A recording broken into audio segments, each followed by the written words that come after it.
Every single day, the world consumes approximately 7 million kilograms of chocolate.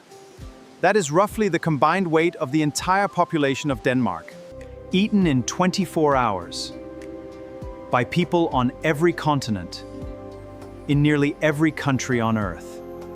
The global chocolate industry generates over $130 billion per year, and yet the process that transforms a bitter, purple-skinned tropical fruit into the smooth, melt-in-your-mouth product sitting in your kitchen drawer involves more steps, more chemistry, more engineering. And more human skill than almost anyone imagines.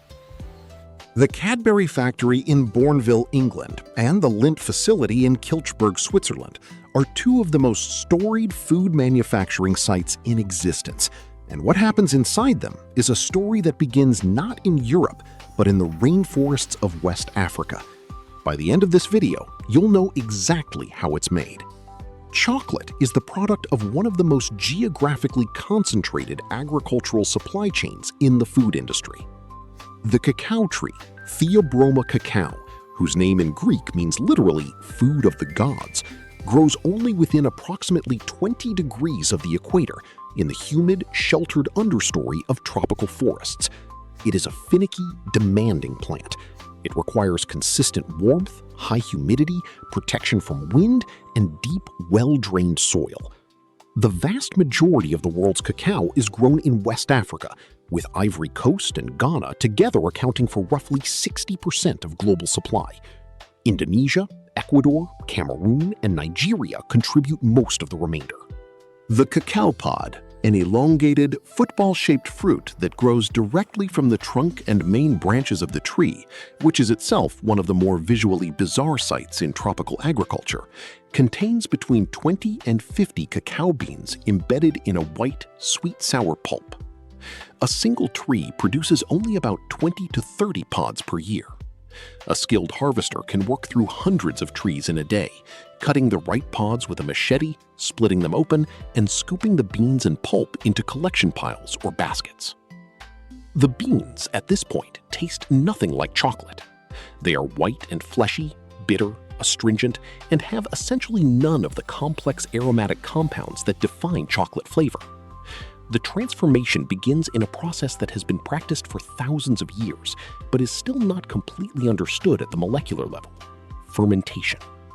The cacao beans and pulp are piled together, typically in wooden boxes or on banana leaves, and covered for 5 to 7 days. The natural yeasts and bacteria present on the pulp begin breaking down the sugars, generating heat and carbon dioxide. The temperature inside a fermenting pile can reach 50 degrees Celsius. The pulp liquefies and drains away. The beans, meanwhile, are undergoing profound chemical changes. The death of the embryo inside each bean triggers the release of enzymes that begin breaking down complex molecules, generating precursor compounds that will only fully develop their characteristic chocolate flavors in the next step: roasting. After fermentation, the beans are spread on raised drying racks or on concrete platforms and dried in the sun for 1 to 2 weeks, reducing their moisture content from around 60% down to around 7%. Properly dried beans resist mold during the shipping and storage process that follows. They are then bagged in jute or polypropylene sacks, typically weighing 60 kilograms each, and loaded into shipping containers for the journey to chocolate factories in Europe, North America, and elsewhere. The transit from West African port to European factory typically takes 3 to 4 weeks. At the Cadbury facility in Bournville, a factory complex that covers over 60 acres on the outskirts of Birmingham, purpose-built by the Cadbury family in the 1870s as both a chocolate factory and a model village for their workers, the cacao beans arrive by the shipload, unloaded at the port and transported to the factory in bulk. Before any processing begins, samples from each shipment are analyzed in the quality laboratory. Moisture content, pH, the presence of any mold or off flavors, and the fermentation index, a measure of how completely the fermentation process transformed the internal structure of the bean. The first major factory process is roasting. The cleaned beans are fed into large rotating drum roasters, similar in principle to coffee roasters, but on a vastly larger industrial scale. At temperatures between 120 and 160 degrees Celsius, for periods ranging from 15 minutes to over an hour, depending on the bean variety and desired flavor profile, the Maillard reaction, the same chemical process responsible for the browning of bread crusts and seared meat, transforms the flavor precursors developed during fermentation into the hundreds of aromatic compounds that define chocolate flavor. The roasting step is both the most critical and the most difficult to standardize. Small variations in bean moisture, bean size, drum temperature, or roasting time produce detectable differences in flavor. The master roaster, a role that exists at serious chocolate companies, monitors color, aroma, and temperature throughout the process. But this is where things get interesting. After roasting, the beans enter a machine called a cracker and fanner, or winnower.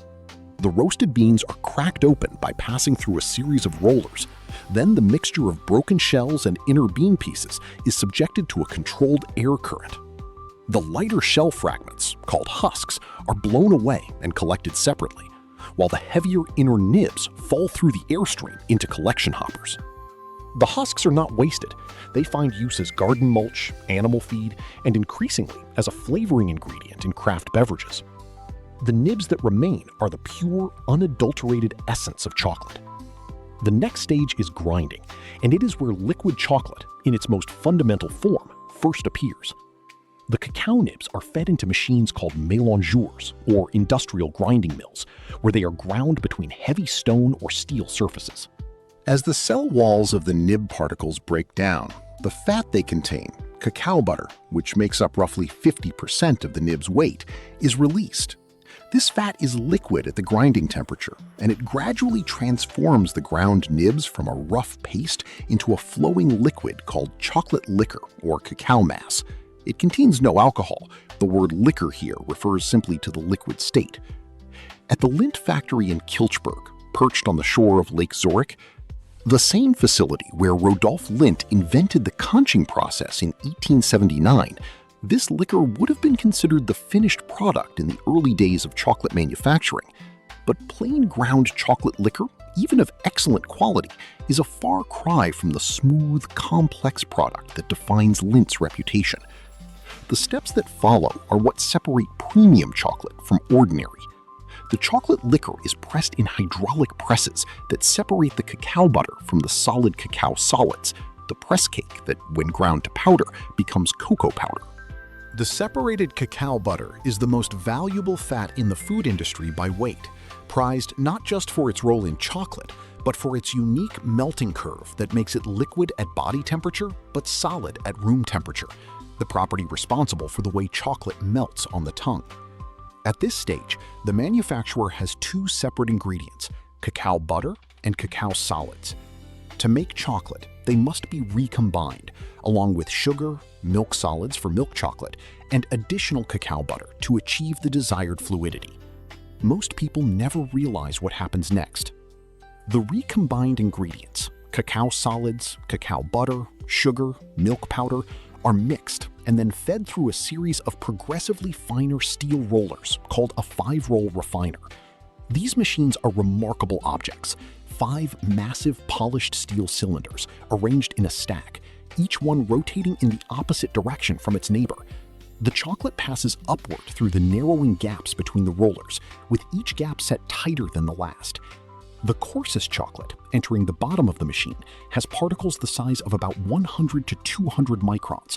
You would feel this as grittiness on the tongue. By the time it exits the top roller, the particles have been reduced to below 20 microns, below the threshold of tactile detection by the human palate. The chocolate emerges from the top roller not as a liquid, but as a dry, flaky powder or thin sheets. All the fat has been stripped from the surfaces of the particles, redistributed across an enormous new surface area. The refining step produces a material of extraordinary fineness, but poor flavor and texture. It is at this stage that the most iconic process in premium chocolate manufacturing begins, conching. Lindt's invention of the conch, named after the conch shell shape of the original machines, transformed chocolate from a gritty, harsh-tasting confection into the smooth, complex product we know today. Modern conches are large rectangular or circular tanks with heavy paddles or rollers that continuously agitate, fold, and aerate the chocolate mass, sometimes for 12 to 72 hours or more. The name Lindt invented his famous machine in a workshop in Kilchberg, and he reportedly discovered the process almost by accident when he left a batch of chocolate in a mélangeur running over a weekend. The chocolate that emerged was dramatically smoother and more flavorful than anything produced before. During conching, several things happen simultaneously. The mechanical agitation breaks up any remaining particle agglomerates and evenly coats every particle surface with fat. Volatile acidic compounds, acetic acid, and other fermentation byproducts that create sharp, sour off notes evaporate off with the gentle heat and aeration. Moisture is driven out, and a complex series of chemical reactions continues to develop and mature the flavor compounds initiated during roasting. The longer and more carefully a chocolate is conched, the smoother, more aromatic, and more complex it becomes. At Lindt, the conching time for premium dark chocolates can exceed 48 hours. This is not economically trivial. Conching machines consume significant energy, and the machines themselves are large capital investments. But the flavor difference between an 8-hour conch and a 48-hour conch is not subtle. It is the difference between a product that tastes like chocolate and one that reveals dozens of distinct aromatic notes: fruit, flowers, nuts, tobacco, earth, in sequence as it melts. The most impressive process in the entire Lindt manufacturing operation is tempering, and it is where the physics of chocolate becomes genuinely fascinating. Cacao butter is a polymorphic fat. It can crystallize in 6 different crystalline forms, designated forms 1 through 6, each with a different melting point and physical properties. Only one of these forms, form 5, produces the glossy surface, the sharp snap when broken, and the clean melt that defines properly made chocolate. If chocolate is simply melted and poured into molds without tempering, it will solidify into a mixture of different crystal forms and emerge dull, soft, crumbly, and covered in gray streaks, a condition called fat bloom that is the nightmare of every chocolate manufacturer. To produce form 5 crystals exclusively, the chocolate must be taken through a precise temperature sequence, melted completely above 45 degrees Celsius to destroy all crystal structures, then cooled to around 27 degrees Celsius while being agitated to allow form 5 and form 4 crystals to form, then warmed slightly to 29 to 32 degrees Celsius to melt the unstable form 4 crystals while leaving the form 5 structure intact. This entire process takes place in continuous tempering machines that look like elongated stainless steel cylinders with sophisticated cooling zones and monitoring systems. The temperature windows involved are astonishingly narrow. A variation of 1 degree Celsius at the critical stage can tip the crystallization toward the wrong form. Cadbury uses continuous tempering machines, processing hundreds of kilograms of chocolate per hour, feeding enrobers, machines that coat biscuit or nougat centers in a curtain of flowing tempered chocolate, and depositing machines that fill molds with liquid chocolate at precise volumes. A high-speed chocolate mold filling line at Bournville can fill, cool, and demold thousands of units per hour, with individual balls passing through a cooling tunnel at controlled temperatures and airflows that allow the tempered crystal structure to set without disturbance. Quality control in a major chocolate factory operates at every stage, but reaches its most sophisticated expression in the sensory evaluation panel, the professional tasters whose trained palates serve as the ultimate quality instrument. At both Cadbury and Lindt, trained sensory panels evaluate every production batch against reference standards. They evaluate texture, the melt rate, the presence of any grittiness, the clean finish. They evaluate flavor, the presence of required aromatic notes, the absence of off flavors like rancidity, mustiness, or excessive acidity. They evaluate appearance, the gloss level, the color, the presence of any surface defects. Instruments complement but cannot replace these human evaluators. A particle size analyzer can tell you the mean particle size of a refined chocolate. A viscometer can measure flow properties. A colorimeter can measure surface gloss. But whether the chocolate actually tastes good, whether the balance of fruit and cocoa and sweetness is right, requires a human palate that has been calibrated against thousands of references. Failed batches at a major chocolate manufacturer are not simply discarded. Depending on the nature of the defect, they may be remelted and reprocessed. If the issue is tempering or enrobing quality, the chocolate can often be recovered. If the defect is flavoring, an off-note that made it through the sensory panel, or a contamination issue, the batch is destroyed. At volumes of hundreds of tons per batch in industrial production, the financial cost of a rejected batch is significant, and the root cause investigation that follows is thorough. Here are the numbers that put this industry's scale in true perspective. The Cadbury Bournville factory is one of the largest chocolate manufacturing sites in Europe. At peak production, particularly in the months leading up to Easter and Christmas, which together account for a disproportionate share of annual chocolate sales, the factory can produce over 1 million chocolate bars per day. Cadbury Dairy Milk alone is one of the best-selling confectionery products in the world, sold in over 50 countries. The Lindt and Sprungli Group, which owns not only the Lindt brand, but also Ghirardelli, Russell Stover, and Caffarel, generates over $4 billion in annual revenue. The Kilchberg factory in Switzerland employs over 1,000 people on a site that sits directly on the shore of Lake Zurich, one of the most expensive pieces of industrial real estate in Europe. World cacao production runs at approximately 5 million tons of dry beans per year. Roughly 40% of that, nearly 2 million tons, is processed in just 3 countries: the Netherlands, Germany, and the United States, which together dominate global chocolate grinding and processing capacity. A single Lindt Excellence 70% dark chocolate bar, 90 grams, requires the processing of roughly 140 cacao beans. Accounting for all the yield losses through fermentation, roasting, winnowing, pressing, and refining. The cacao futures market, traded on the Intercontinental Exchange in New York, experienced its most dramatic price increase in decades in 2023 and 2024, when a combination of poor harvests in West Africa and structural underinvestment in cacao farming drove prices to levels not seen in nearly 50 years. This price shock rippled through every chocolate manufacturer in the world, forcing reformulations, price increases, and in some cases, size reductions. The quiet shrinking of a chocolate bar while the price stays constant, a phenomenon that consumers noticed and resented globally. The flavor wheel used by professional chocolate tasters to describe cacao flavor contains over 400 distinct flavor descriptors, ranging from the obvious cocoa, caramel, vanilla, to the surprising leather, tobacco, red wine, dried apricot, freshly cut grass, reflecting the extraordinary chemical complexity of a food that contains over 600 individual aromatic compounds.